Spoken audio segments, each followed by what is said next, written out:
Apologetic. Welcome to Men Talking Mindfulness with your hosts John McCaskill and Will Schneider. Here we focus on helping men and those with men in their lives solve some of life's complex challenges through understanding the practices of mindfulness and how they can help. Each episode is in an environment free of judgment and criticism, with a focus on authenticity and inner peace. Let's dig in. Plato, philosopher, statement. Fuck, John, I went through this so many times, and I was like, I'm not going to fuck this one up, and here I am, 2 words in. Okay, anyway, let's try again. Hey, so let's do some self-reflection on what just happened. I'm going to do some self-reflection. I'm going to calm down, right? That's what we're going to talk about today. I'm going to ground myself, and here I go again. Okay. There you go. What an intro, right? Thank you, John. Okay, Plato, philosopher, statesman, and author of the Republic, reminds us the unexamined life is not worth living. How often do you take time to self-reflect on your results, your relationships, your mistakes, and who you are? Is growth and happiness possible without it? Let's find out. Today on Men Talking Mindfulness, we're going to examine the power and importance of self-reflection. And maybe you think it's, that self-reflection is a waste of time or useless. Here's a quote from a Harvard Business Review article that states, "Reflection is executive functioning. True courageous reflection galvanizes your willpower. It promotes continuous self-awareness, empowers you, ensures you are valued, and gives you the self-awareness you need to quicken achieving your potential. If you are a young professional and want to ascend, then do what those who are successful do. Reflect on surprise, frustration, and failure. Make it part of your life. It'll pay off." I love that, John. I'm excited for today's topic. It's good to see you, John. Back to another episode. Man. How are you? Yeah, man. It's been a while since we've done an actual live episode. We've had to reschedule and pre-record. So yeah, it's exciting and honestly a little nerve-wracking to be back live. I love it. I love that feeling. It's nerve-wracking because we care. We care about the show. We care about the content that we're putting out. We care about you, our audience. So I'm excited. But yeah, a couple of announcements. We've got our merch store out. It's McCaskill. That's the wrong one. Not McCaskill Consulting. Here I am, man. I need to do some self-reflection. It's mentalkingmindfulness.com/shop. And I've got some stickers here on my bottle, the Men Talking Mindfulness stickers. I've got my hat. We've got some shirts. We've got coffee mugs. We've got all the things that you could possibly want that are Men Talking Mindfulness related. So that's mentalkingmindfulness.com/shop. And then very excited to announce that we've got our mindfulness leadership retreat. It's not just going to be mindfulness this year. It's going to be mindfulness and leadership. And it's going to be called Be Well to Lead Well, because we want to make changes in the leaders so that they can make changes in their organizations and the people within those organizations. That retreat is happening May 16th through the 19th, and it's going to be out here in Colorado Springs at the beautiful Glen Erie Castle. And if you want to know more, text the word Be Well, and that is specifically the letters BWELL to 33777, and that will give you more information and the link to sign up. And then lastly, as we always say, please help us to grow the show through following us on the various social media platforms out there. Again, not just so that we can be social media influencers, but so that we can get these life-changing and life-saving practices into more people's lives. Mindfulness and meditation, as I have said on the show before, and I'll continue to say, changed my life for the better and quite literally saved my life. And I want to take it and put it in every person's hands so that they can practice it for themselves and the people around them. So help us to grow the show and the influence of the show by following us on TikTok, IG, YouTube, and everywhere else. If you just look up Men Talking Mindfulness on the various platforms, we're there. All right, that said, let's get into our opening practice. Well, just the retreat, John, we're going to have it up on the site soon, Men Talking Mindfulness. We already have. We just had an early launch. To the people that are kind of in our wheelhouse already and that have been on our retreats before. We already have like 5 or 6 signups. 8. Which is 8? No 8. Way. Yeah. Are you kidding me? Yeah. Wow. And we can only take like 25. So, I think we can only take 25. And John, we're at a fucking castle, dude. We're practicing it's in awesome. A legit castle.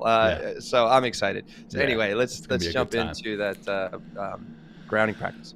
Right on. Let's do the 4-7-8 breath for this, and we'll do it 4 times. And what that looks like is we're going to inhale for a count of 4, hold for a count of 7, and exhale for a count of 8. So go ahead and get comfortable, whatever that looks like and feels like for you, whatever is safe for you, and that is safe physically and psychologically. And let's begin by exhaling. And breathe in for 4.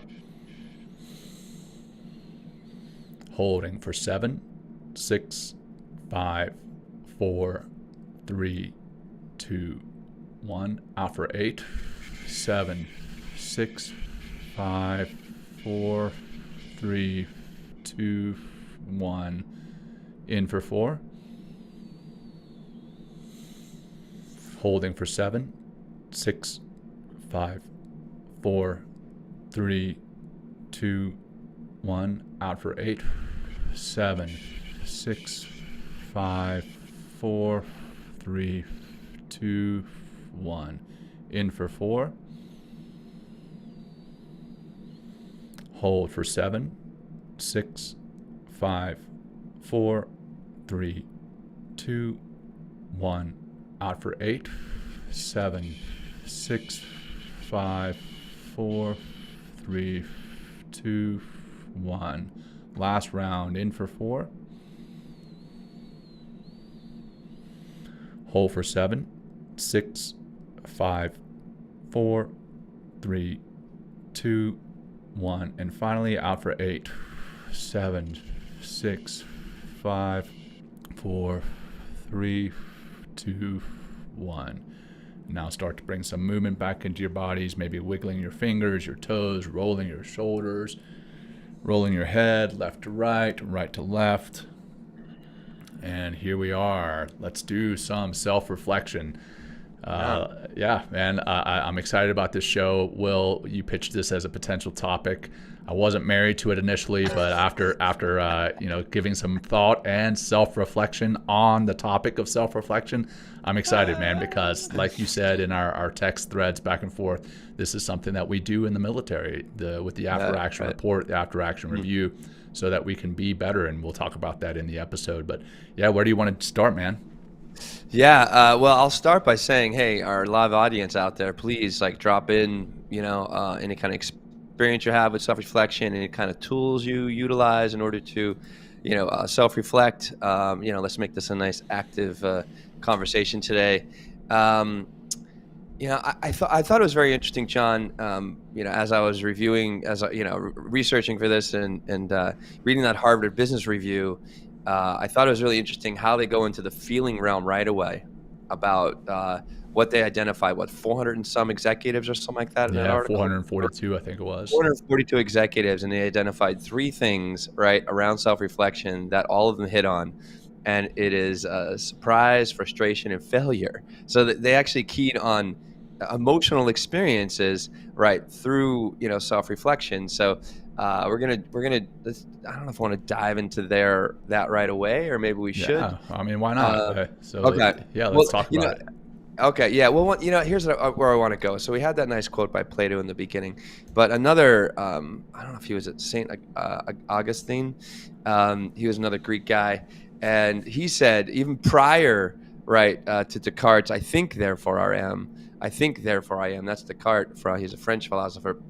Saint Augustine says, "Fallere ergo sum," which means I err, therefore I am. Which I think speaks so much to more of the entirety of the human experience, instead of because that takes our emotions, our actions, and our thinking involved. Whereas I think therefore I am just really puts us only in that mental space and just thinks our thinking is what's most important. And we know our thinking and the ego is what really, kind of how much does that self-sabotage us? Because if we keep fortifying the ego, and the mind with like, and what does the mind want to do? The mind wants to think it's right. The mind's always seeking comfort in some ways, what I mean? So I think when we're locked in the mind, we end up, instead of self-reflecting, we end up kind of defending and fortifying our position more often, instead of taking actual honest stock of what just happened, how I could have done things better, how I could have changed, what my experience is around that, what my feelings are.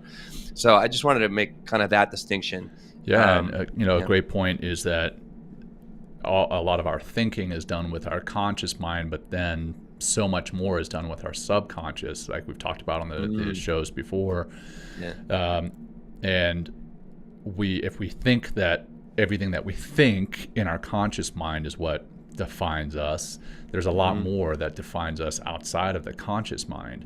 And if we're able to stop and reflect on what drove us to make a decision, take an action, those types of things, then we can improve. One of the things that I talk about in my keynote speaking is that if we're going to get better over time as a person, as an employee, as an athlete, whatever, if we're going to get better, we have to do some mental time travel. And by that, what I mean is we have to learn from our past.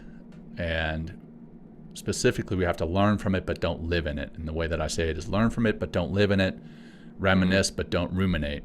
And we learn from our past so that we can make our present and our future better for ourselves and for our teams, our organizations, and so that we can make the present and future better for others. So that's the kind of the mental time travel. But when you learn from your past, there is that surprise, that frustration, and that failure quite often that pops up that you might not see if you don't stop to self-reflect, if you don't take the time to do it.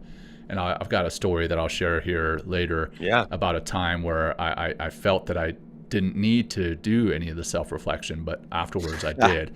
So I'm sure I have plenty of those stories, but one in particular is jumping to mind. Well, it sounds like a younger man speaking. It's like, I don't need to self-reflect. You know what I mean? It's not essential. The ego, right? Man.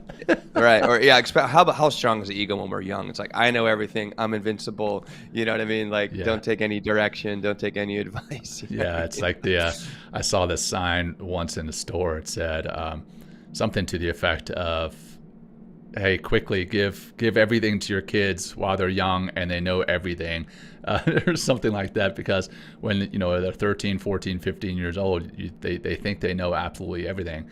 And I've got young kids, and even now they think they know everything. They think that the world revolves around them, which, as a child, that's where you need to be. You kind of need to think that the world revolves around you. But the ego, man, it can definitely keep you from learning. And what is it? Right. Those who don't learn from history are doomed to repeat it. Well, that's at the macro level, but it's also at the micro and individual level. If you don't learn from your own history, then you're going to be doomed to repeat it over and over and over until finally you do learn from it.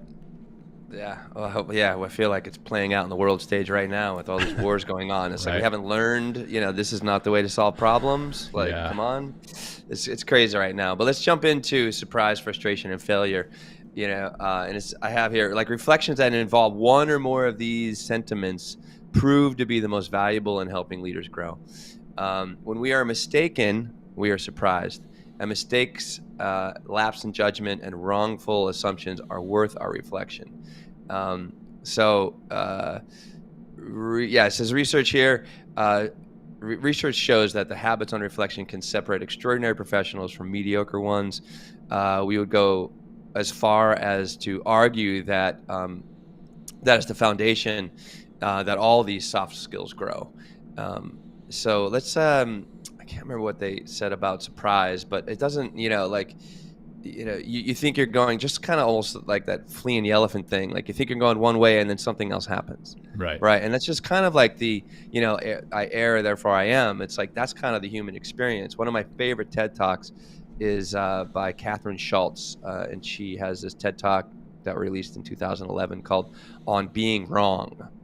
And, towards the end of her TED Talk, she talks about, I think I'm going to do this and I'm going this direction and something else happens.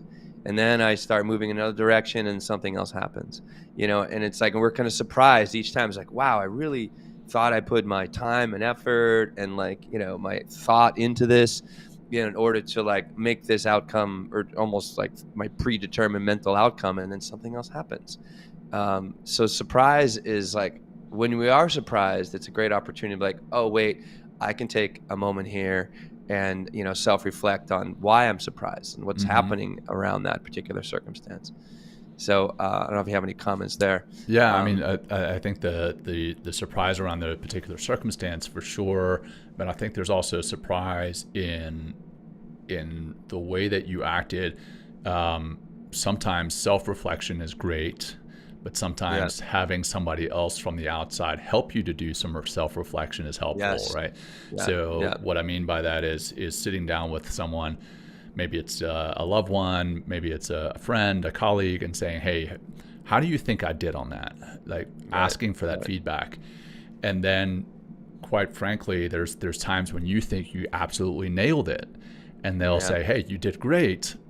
I would like to see some changes in this or that, and maybe you could do this differently. And when you hear that from an outside perspective, that can be surprising. And sometimes even the ego gets in the way here again. It can almost seem hurtful. But when you understand that they're coming at it from a loving position, a position of love and kindness, and they want you to grow and be better, then taking that step back and realizing that, and then implementing, potentially, if it makes sense, implementing the change that they recommend, that's where a lot of that growth comes from, right? Where they talked about in that Harvard Business Review, it separates the extraordinary leaders from the mediocre ones, or the extraordinary professionals from the mediocre ones. It's the growth mindset. This comes back very quickly for our episode on the growth mindset. If you are not continually learning and continually growing, then you've got the fixed mindset, and that fixed mindset, that's the mediocre. Those are the mediocre leaders, the mediocre professionals. Yeah, well, those are the people that frustrate you. You know what I mean? Because like, again, the human experience, it's fluid. It's like, it's dynamic. It's always changing. It's always shifting. And like, we're definitely going to be surprised. And also, like, I've been working with more and more business leaders as groups and also one-on-one, and like the trust it takes in order to hold that space, like, so you can really honestly assess and authentically say like, well, you know what I mean? Maybe you want to look at this, because when we did that, this happened. So maybe we want to take a look back, self-reflect, and see how we can do things a little bit better. Go a little bit further, so talking about surprise, their experience, the experience of surprise reflects this fundamental truth. As humans, we tend to naively hypothesize about what will happen next based on what's already occurred. As a part of our cognitive nature, we use logic and reason to describe, explain, predict, and control in order to project some semblance of power over what goes on in our lives. So that's like, this naive hypothesis that we put out, like I kind of mentioned a little earlier. It's like, this is what gets in the way. This is like, and I think it's important because goals are important. Visualizing what you want to occur is important. But then it's like almost like that's kind of the preparation stage. And then when we step into the arena of whatever it's going to be, whether it's a talk, whether you're ready to perform as an athlete, whether it's some other kind of like corporate setting that you're like putting out your best work and getting feedback and seeing what happens. It's important to have that hypothesis and that vision and that goal, but then to really drop into the reality of what is. And if we're kind of in that circumstance, if we're really, I see this with younger yoga teachers, right? They have like the perfect words, the perfect idea of what the class should be like in their mind, and they're visualizing, but when they step into the class, right? I mean, there might be several people in there. There might be like a drill going on in the room next to you, or there might be someone comes in really late and kind of messes up your flow, so it's like, it's great to, again, be in the mind, see and visualize, but then to really like this self-reflection helps us to realize that we need to really be grounded in the moment when we're actually physically doing, or performing whatever it is that we're, that we just hypothesized and visualized. So that's going to be helpful. And then, because if you develop this self-reflection skill, if you develop this practice and this habit, this gives you the opportunity in order to be more grounded, because right, when you get into the arena, everything could fucking happen. Anything can happen. We don't know what that's going to be. But if you're more ready and not just locked in your head and be like, this isn't the way, this isn't the way I imagined, but you can be reflexive and responsive to in the moment, it can really be very, very helpful. And this is another, so maybe you won't be as surprised, because it's like, well, of course, I expected to go left, and I kind of went a little, I went left, but I wasn't completely left or whatever, right. Or center, whatever direction you want to go. So yeah. And that, that ties into the frustration piece too, like understanding why you got frustrated, because in your mind you had this vision of this perfect yoga class, this perfect talk, this perfect race, this perfect game, whatever. You have this vision in your mind, and that's great. Visualization is hugely important, and I'm a big fan of it. But when things don't go according to plan, because they never do, because it is just that, it's a hypothesis, which we all learned in grade school. Hypothesis is an educated guess. It's an educated guess of what that future is going to look like. It's not going to go exactly that way. And when you get frustrated about that, why did you get frustrated, and why were you surprised? And that's that does tie to this story that I have. I was in my previous life, if you will, I was the navigator for what's called the SEAL delivery vehicle, which is it's a miniature submersible. It looks kind of like a mini submarine. That's cool. Yeah, it was awesome. One of my favorite things I did in the Navy. Did you drive it, or I learned how to. We actually call it flying it, but yeah, we fly it in the water. But we call it flying, and I learned how to fly it. I was pretty good at it. But as an officer, your primary role is to navigate, and you still have a stick in case you need to take the stick, but you're the navigator. But you're diving it, so you're on a dive rig the whole time as you're wet, and being wet, you get cold real quickly. You burn a lot of calories. This thing launches off the back of a submarine, and of a full-size submarine. And we launched, and it was supposed to be a 5-hour dive. We launched. It was ridiculously cold, bad weather. The surface of the water was choppy, which makes the water underneath a little bit rough, and we're getting a little bit sick and everything else. And what was supposed to be a 5-hour dive ends up being a 10-hour dive. Oh my god! So wait, 10-hour dive. So you're detached from the submarine in this little sub-submarine. Yeah, exactly. So it's called the SEAL delivery vehicle, or the SDV. Okay. And and it it drives, flies, if you will, in the water. Right. And I come back to the submarine 10 hours later, and I'm pissed off because it was twice as long as it was supposed to be. I'm wet, I'm cold, I'm exhausted, frustrated for sure, hungry, and the first thing I want to do is get into the submarine and get dry. Get warm, and then get some food in me, because it's been 10 hours of freezing my butt off where you can't eat. And now I'm back at the submarine, and I'm like, okay, now I want to go to bed. And my boss comes up to me. He's like, hey man, we have to do the after action report. And I'm like, man, the last thing I want to do right now is the after action report, after action review. And he's like, well, this is why you do it right now, is because it's the last thing you want to do. And so we sat down and we talked about what went right, what went wrong, what we could have done better, what we could have done differently, what we should start doing, what we should stop doing, those types of things. And the subsequent dives, the following 4 nights, went off without a hitch. They were awesome. Went really well, not exactly, but close to plan, closer to plan than the hypothesis, night. Right? The hypothesis. They were closer to the hypothesis than the first night. And most of what I learned in that after action review was that I was frustrated in the mission itself. And because I was frustrated, I was acting a certain way. And I personally, as one of the mission commanders, was causing the mission to not go as well as it could have. And that was surprising and frustrating and failure all at the same time. And then I ate some humble pie after that, and the subsequent nights went better. But learning from that failure, learning from that frustration, learning from the surprises that you didn't see coming, that yes, it goes into play in a military mission, but how does that come into play in your personal life, right? Journaling, when you sit down to journal about your day, right, that can be a huge piece of self-reflection. And you do a personal after-action review. Hey, how did I feel about things today? Where was I frustrated? But not only where was I frustrated, but why was I frustrated about that particular thing? Why was I surprised by this particular event that happened during the day?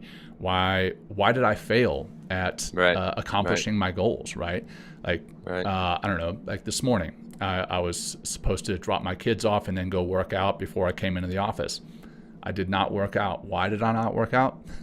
Because I got sidetracked. And that it's a minuscule and fairly trivial failure, but in my mind it's a failure, and I need to address why I failed at that, and then figure out how I can still turn it into a growth point, and a way that I can find a way to get that workout in later and get it done. So there's self-reflection points throughout our lives, and journaling at the end of the day is a huge way to do that. Yeah, that's a great story, and you really put a key word into play here about self-reflection and about being a successful human being, a successful leader, and also living life how it is humility. Like without that humility, in order to be like, what's humility? It's like, I'm a human being having a human experience, things are not going to go my way. Like I can only control like really my breathing, which can help maybe control, my mind and control my emotions a little bit, and control like maybe the next action I'm going to take. Right. That's it. Like that's all we really have control over. Everything else is just, we have no idea. I mean, it's like, there's Murphy's laws at play, what can go wrong will go wrong. And that's going to work against us kind of every time, and just, the impermanence of all things changing. So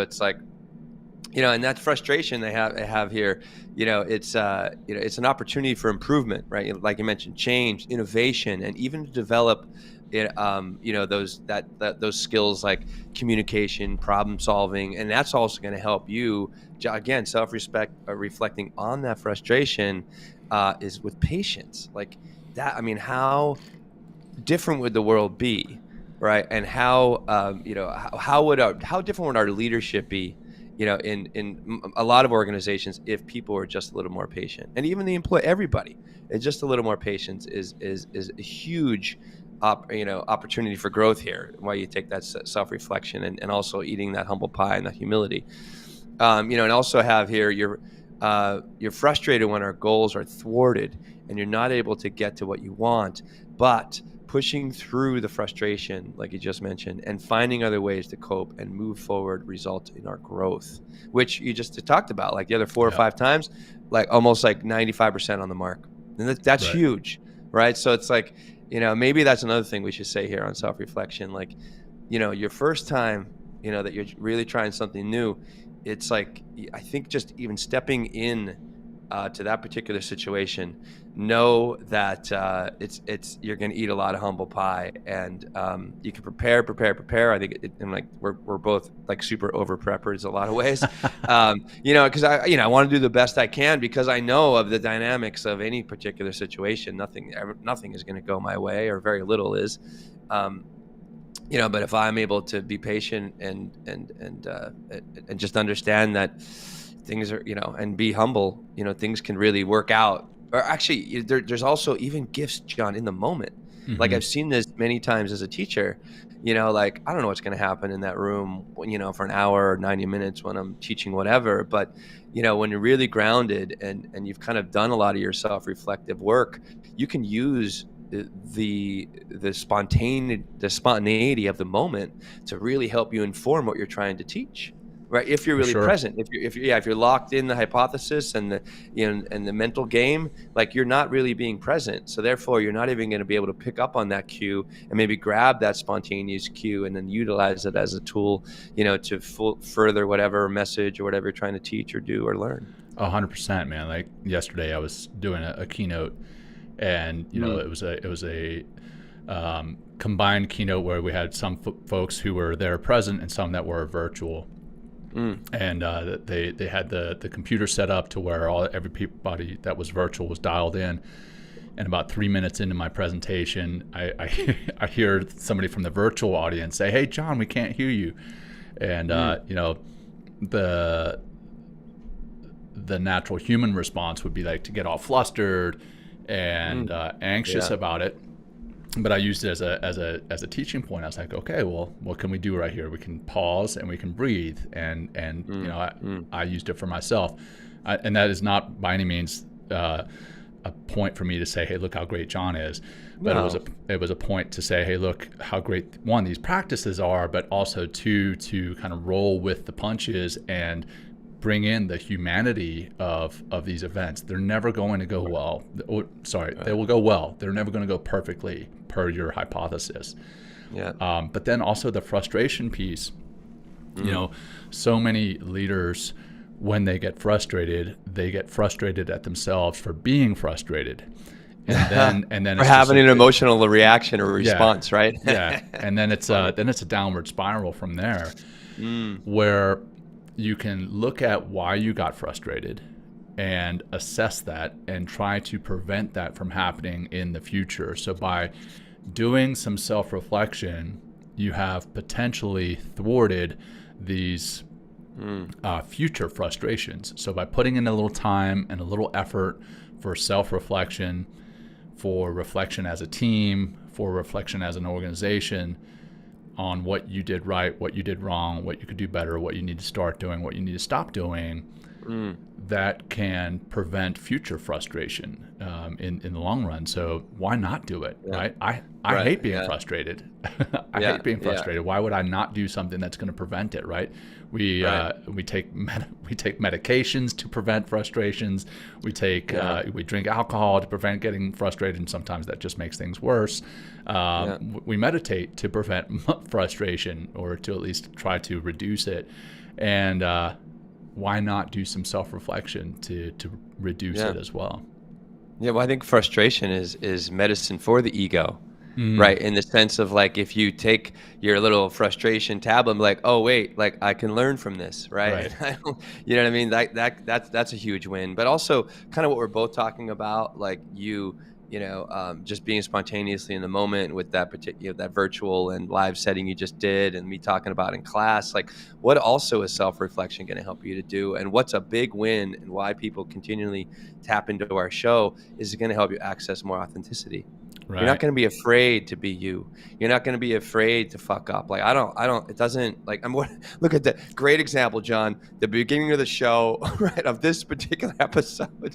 Like, it's like, one thing I've learned, and why I'm able to, like, take that first moment, because a couple things. People are very forgiving typically. And when you show them your humanity and you show them that you're flawed, and you live in that humility of being a flawed human being, people are like, oh yeah, just like me, like I mess up too, Sure. And if someone's so rigidly like, oh, it's got to be this way or else I'm not going to listen, then I don't know how those people are getting along in the world with other people in other situations, or what kind of success they're creating in their life. I mean, because it's like you're living in a very rigid way, and that's not, what is rigid breaks, right? And it's like, and eventually you're going to break down. We're going to talk about like how self-reflection also is a great way to alleviate mental and physical exhaustion as well. But the last piece here is surprise, frustration, and failure, right? And I'm we talked about this in the show many times. Like, I'm not like a big fan of the whole idea of failing. Failure or not hitting the mark the first time or the second time, it's just another opportunity to feedback. For feedback, and then reflect, and then try again with what you just learned. It is failure when you're trying something one time and you fail, and you never try again. You never learn from the results that you just generated. Like that's the definition of failure to me. But if you are experiencing, like, you're trying something new, and this could be, just think of our early episodes, John. Like, we don't know what the hell we're doing. We were just connecting and rallying around like things that we're really passionate about, and we've gotten much better because of our own self-reflection, because we team up. We have also David involved, and he's helping us to observe and reflect on things that we're not necessarily even aware of, because we're so intimately tied to what we're doing. And we just keep growing, we keep getting better. And like, I'm even noticing, John, like, because I've always, I do a lot of back end work, like cutting up these little snippets for the show. So I get to really see you, I get to see myself speaking.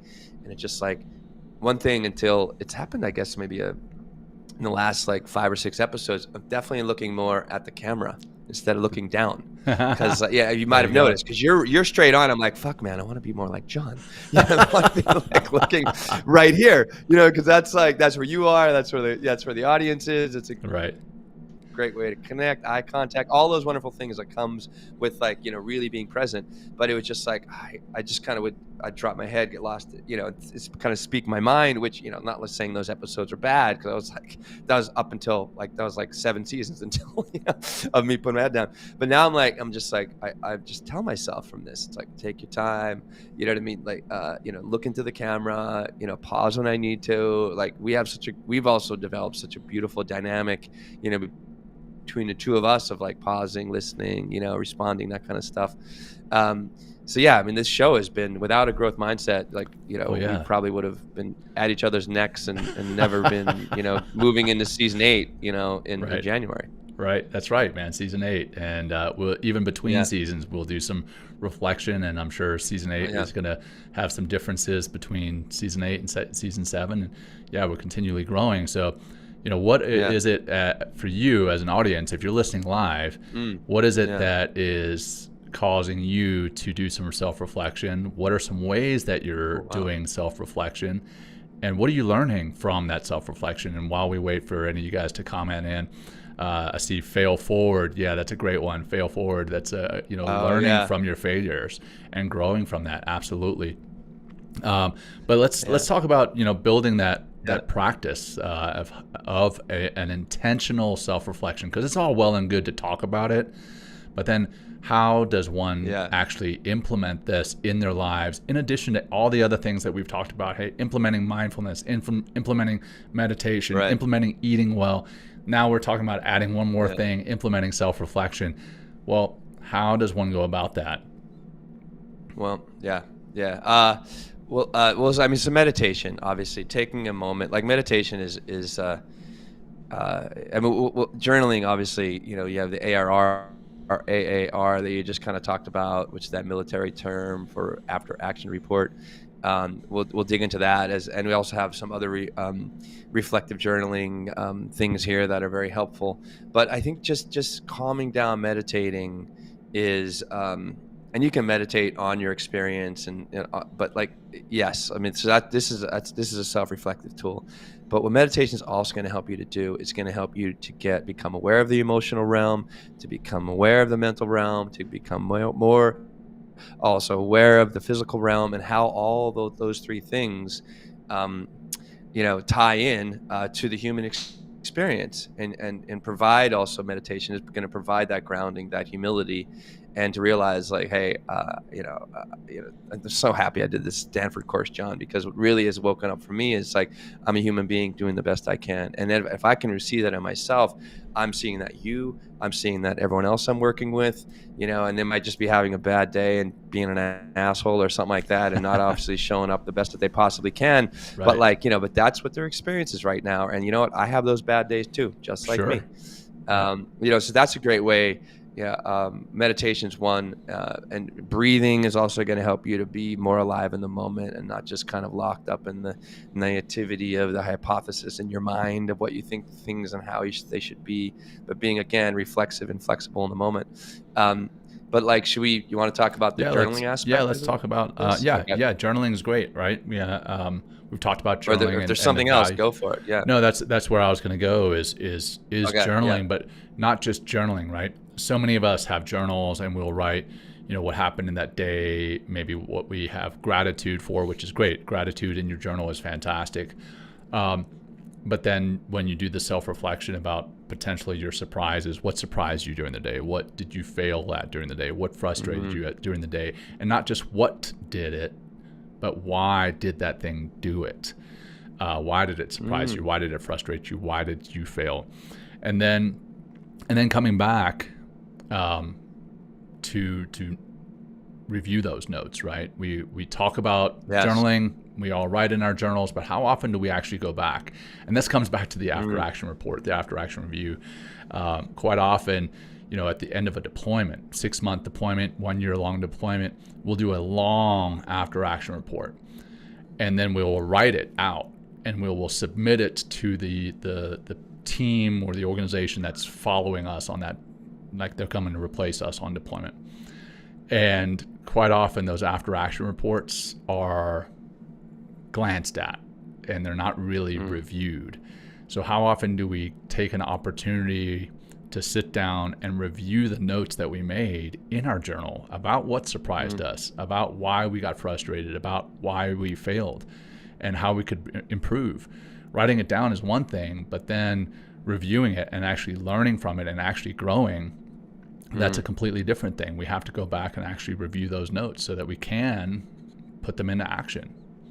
Yeah. Let's exactly. I really like the way, and we can use what you're speaking of as far as the AAR, and what the Harvard Business Review talks about is essentially the same thing. But we can get a little bit deeper into some details here. But I think what they say at the top of this is like cognitive, emotional, and behavioral. Head, heart, and hands. These parts of you are constantly in motion, and if you don't give them time to rest, they will surely fatigue. Like a muscle, your mind needs reflection to re-energize and grow stronger. Right? So that's just another benefit of journaling. So keep a journal. So they say here, whenever you're surprised, frustrated, or fail, pause and note the feeling. Again, first thing, note the feeling. Like, I think that's that's the essence of who we are. We're not, rational beings. We're emotional beings. Says Dale Carnegie. So as soon as you're able to jot down what happened in enough detail to recall the instant in as much accuracy as possible, note the feelings in your body. A sour stomach, a hot head, an impulse to cry, as well as an immediate thought that may be racing through your mind. Try to identify the why behind the emotion, and that they give some questions here. What about the event triggered these feelings in you? Were your expectations derailed? Did things not go your way? Did you make a mistake? So that's like the first thing to have here in the journal. Anything you want to kind of inform that, John? Oh man, I think that's a huge piece of it. And then the piece about don't just reread it, but then actually add to it, right? Like your perspective is going to change. You're going to grow. You're going to see things through a different lens over time. And if you come back a week later, you come back a month later, you come back a year later. I've got journals that I've gone back and looked at a year later and been like, man, where was I at mentally in this when I was writing it?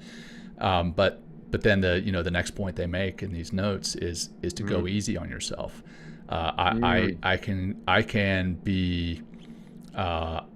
beat myself up pretty bad when I'm going through my journals and be like, hey, I was a dumbass there, or I'm a dumbass now. I learned that lesson a year ago and I still am repeating it, and I'm pretty. You're always a dumbass, John. All right, I'm just kidding. Right? Just kidding. Me too. Right? Just kidding. There's a dumbass show. Yeah, no, not at all. Not at all. I'm just kidding. So add to those notes. Go back, write some different viewpoints.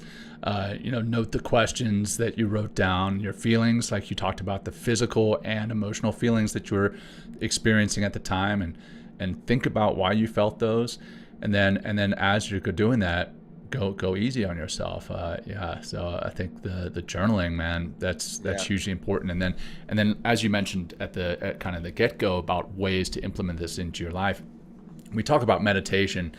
Obviously, the show is Men Talking Mindfulness. And when you meditate, quite often you bring yourself into the present moment. But there are other types of meditation, like a reflective meditation, where you are intentionally thinking about the past, but you're not ruminating. You're just reflecting on it, right? You're Going observing. back, you're Right. observing, going back Right. to that event in your mind, that time in your mind, and thinking about your actions, and realizing that there were maybe things that you could have done differently. Maybe Right, things right. that you could have said differently, maybe things you could have done better. And I think that's the two combined, the journaling and the intentional reflective meditation.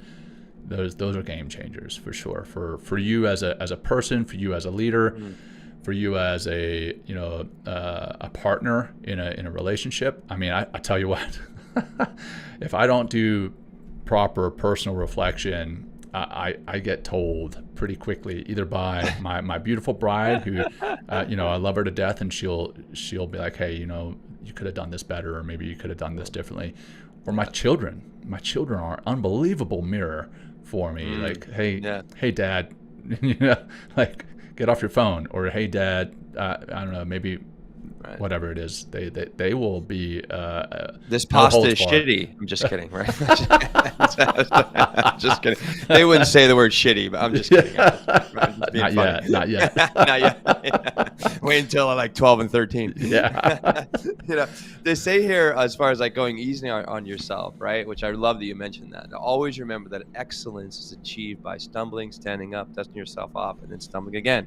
Yeah. If you study those stumbles, you're much less likely to fall down in the future. But I think I just want to real quick. Yeah, man, yeah. I love that you mentioned that the stumbles, because I got Mike Helton here in the comments. He says, I was brand new lieutenant, platoon leader, walking around visibly frustrated at making a few mistakes, and my platoon sergeant tells me, don't worry about it, sir. If you're not making mistakes, you're not learning. Then we talked through what I'd learned and how I was going to improve individually and we as a team. That mindset did me so good over a 25-year career. 100%, man. That stumbling, that's part of life, and it's part of growth. Yes. And coming back to the kids, right? Like my young kids, I've got very young kids, some who just learned how to walk. And there's the part of me that wants to kind of keep them from being hurt, or keep them from making mistakes, keep them from stumbling. But that's how they learn, right? Like, there's times when my son will be like standing on a table and he's getting ready to jump, and there's a part of me that's like, do not jump. I've got to go get him up from the table. Don't keep him from hurting himself. And then there's another part of me that's like, hey man, you gotta learn some things on your own. And he's jumped off the table and he's hurt himself. I'm not saying that you need to allow your kids to hurt themselves all the time, but there's some things that they've got to learn on their own. And there's some things that we have to learn on our own, and that takes that stumbling, man, for sure, literally and figuratively. Yeah, I mean, hey, if your son's jumping off this table, he's never going to know what it's like to be hurt if you don't let him jump off that table. Obviously, like, it doesn't want to be a 10-foot cliff, like, that's not going to work. But like 2 feet off the ground, it's like, okay, what am I going to do, right? I mean, like, he might bump himself a little bit. But the same thing with love, right? How many times do we like, oh, you know what? I don't want to start a relationship because I don't want to get hurt. Because we're scared of being hurt because it hurts. But what do? We still typically get into relationships. Animals, right? I've got pets, and I know every single one of them is going to die.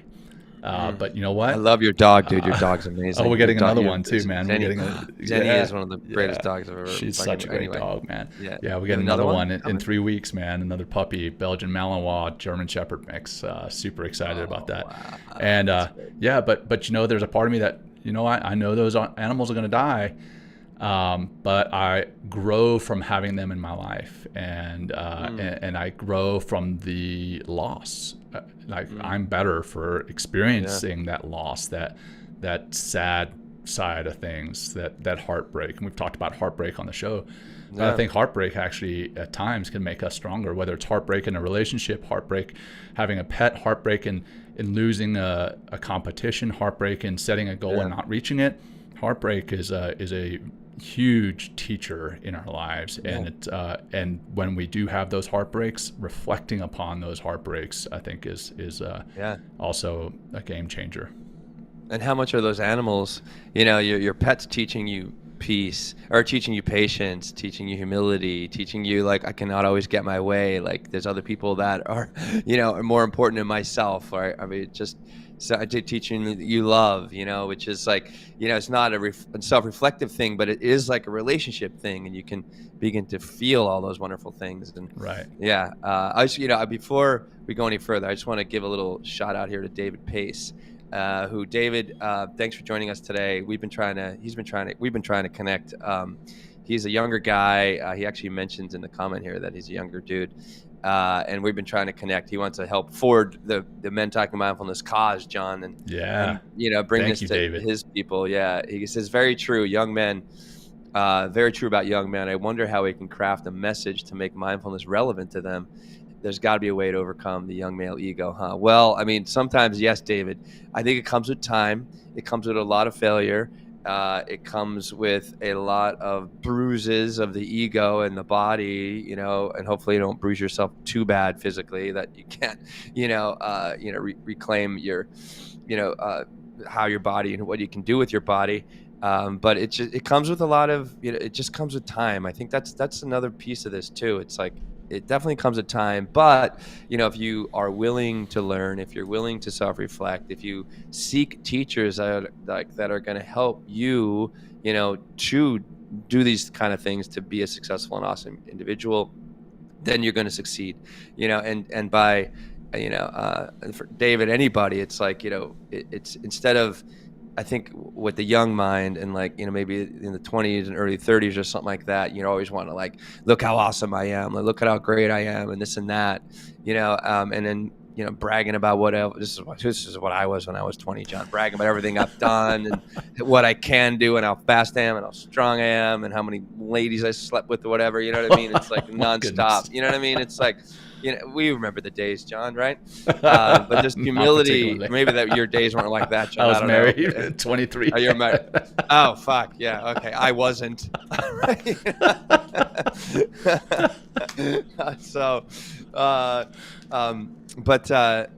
think there's got to be a willingness, and I think it's also the people that you surround yourself that are younger, but also, I mean, the people that you surround yourself with. It's like what are you consuming as well? If you're consuming social media platforms that are all about like the bling bling and the money and look at me and all those things that I just kind of alluded to as far as like what it's like to be a showy and egotistical and young man, so what are you consuming in order to do that? But thanks for this comment, Dave, and we'll definitely connect, but I appreciate it. And another thing here, John, as far as like, I thought just to kind of reinforce the important, or what you can do with your journaling. And I really like what they say here. They say go easy, but like go easy in the sense of like, they also say press yourself, when you're going back and rereading your journal entry, and you can ask yourself questions like, what went wrong? That's a good one, right? Were your initial observations correct, or do they reveal something else that may be going on, something you could have seen in the heat of the moment? And then, try to think of yourself as a neutral observer, right? So really stepping back, and that's what meditation is going to help you to do: get neutral, get centered, get to the middle. But also the breathing is going to help you to kind of relax from the ego and the feelings and kind of drop into the center. And then they say here, then after going a step further, the questions could become, how can I make sure this doesn't happen again? In the case of failure, you may find that there is a mistake you can learn from. In the case of surprise, you may discover that you need to recalibrate unrealistic expectations. In the case of frustration, you may figure out that you need to get better at adapting to the unexpected. So again, stepping into the arena, the impermanence, like all the different spontaneity, all the things that can happen, Murphy's Law, and being real with the reality of the moment is super key. I just want to say one more thing, John, unless you have any comments on that. No, nothing on that. Or- I do okay. have the the trial and error piece that we have some notes on about learning through trial and error and how the Yes. east Yeah. versus Error west. learning. Yes. Yeah. Yeah. So go Yeah. I ahead. Go wanted to ahead with talk. Yeah. yeah. I loved when I read this, and it really opened up. I have like a note that I wrote at the end here, and this is some Stevenson and Stigler. They did this paper in 1994, and it says American teachers place little emphasis on the constructive use of errors as a teaching technique. Learning about what is wrong may hasten understanding of why the correct procedures are appropriate, but errors may also be interpreted as failure. And Americans, reluctant to have such interpretations made on their children's performance, strive to avoid situations where this might happen. So, like, this is like, and then I'm going to go to the flip side, and then I'll make my little comment here. So the Japanese, so this is their education system. They activate learning approach. Well reflects the fundamental idea of a learning from error approach. Engaging with error is difficult, and it is, right? I mean, it's difficult for the ego. It's not because it's like it's difficult, yeah, from the ego and from maybe a feeling perspective, because I feel like I was wrong or this or that. But difficulty can be desirable for learning. And this is another paper by Bjork in 2012. In comparison with approaches that stress error avoidance, making training more challenging by allowing false starts and errors followed by feedback, discussion, and corrections may ultimately lead to better and more flexible transfer of skills to later crucial situations. So it's like we're just talking about how incredibly powerful for growth is error and learning from your error. Yeah. And I have here, it's just essential. I mean, it's if you really want to be a great person, like and achieve great things or create like something that's really sustainable and that people are really going to enjoy, then you must err. But then I have humility. I wrote this. So humility, it takes to learn from our mistakes. If we learn that at the young age, that errors and mistakes are part of life, then we can grow from them and use our mistakes as a corrective guide. If we are conditioned that errors are bad, right? And if you're like, if there's your kid's in a school or you're raising your kid like you can never be wrong, that's not going to serve them. If you're conditioned that errors are bad and avoid them at all costs, you miss the humility within learning from our mistakes, and instead develop and build an ego attitude and our personality around I'm right all the time. And how does that get in the way of what life really is? Try, err, try again, triumph. And so, man, that reminds me of this book that I'm reading right now called No More Mr. Nice Guy by Dr. I think it's David Glover or Robert Glover. And there's a there's a desire to be in the quote unquote nice guy. There is a desire to be right about everything or be seen as doing everything nice, doing everything for the right for the right reasons or perfectly. And when you as a nice guy you make an error, then there's a desire to hide that because you don't want to be perceived as anything less than the nice guy. And the irony in the book is that most of these nice guys are actually not nice because they're lying to cover up their failures, their imperfections, their humanity quite often. And a lot of that stems from childhood and being told over and over again when they made errors that you cannot make errors. You're not allowed to make errors. But in fact, in making errors, that's where the growth happens. And I see that with my kids now, right? I've got a young girl in first grade and she's learning math and she makes errors all the time. And I'm like, okay, well, so what do you see here? Why is this an error? And she gets frustrated. She's like, just tell me the answer. I'm like, well, there's no learning in that. All right. I can't help you that. I mean, she takes it really well eventually, but with time.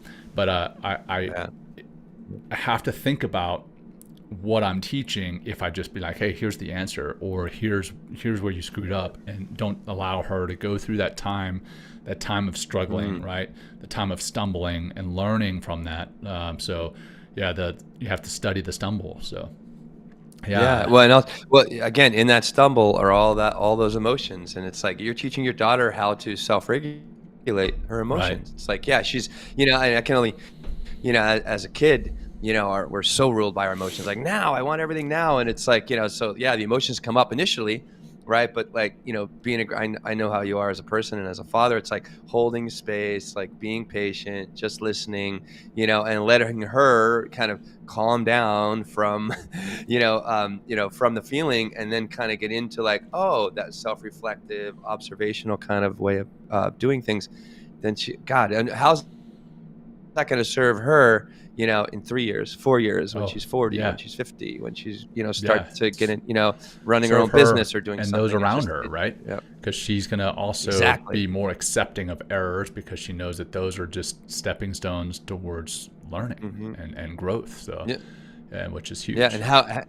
And huge. And also, how is she teaching her other siblings? Yeah. How is she going to teach kids at school the same way? Yeah.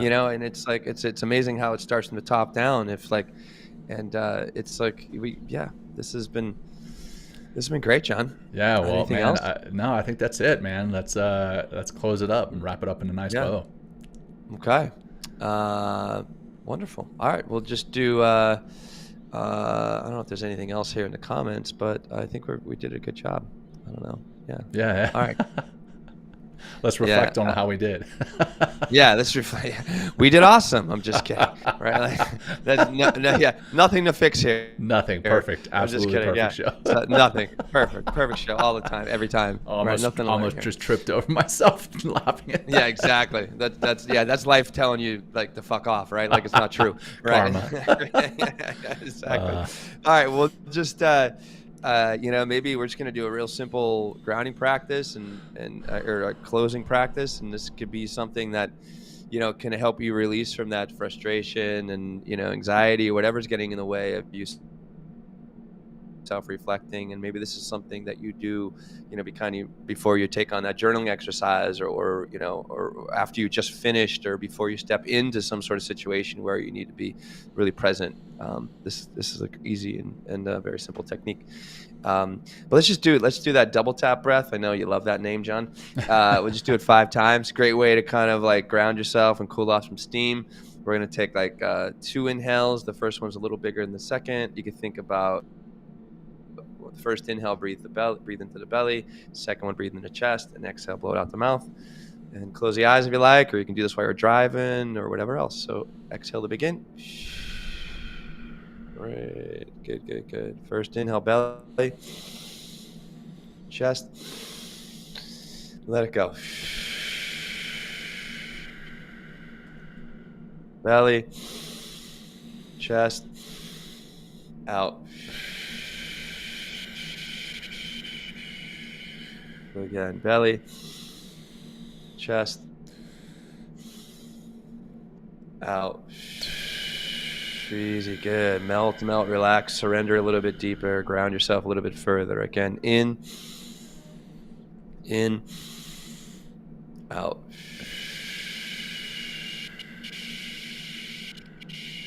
One more time. In, out. And then come back to normal breath and just notice how that's created more clarity. Maybe you're a little more calm. Maybe you feel more connected to the moment. It's all here, and it's all available. But to get on the inside, you really need to take control of your breath, to take control of yourself, and to be more present in the moment. Awesome. Thank you, John.